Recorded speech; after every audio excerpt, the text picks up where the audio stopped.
వెన్నెల దీపం కొందరిదా, అడవిని సైతం వెలుగు కదా.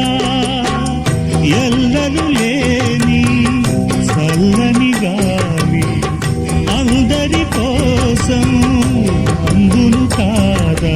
ప్రతి మదిని లేపే ప్రభాతరాగం పదే పదే చూపే ప్రధాన మార్గం.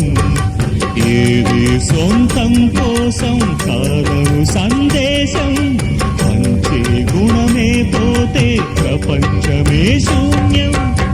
ఇది తెలియని మనుగడ కథ, దిశ నెరుగని గమనము కథ, సరళి రాధ తనే వసంతం. తన దరికి రాని వనాల కోసం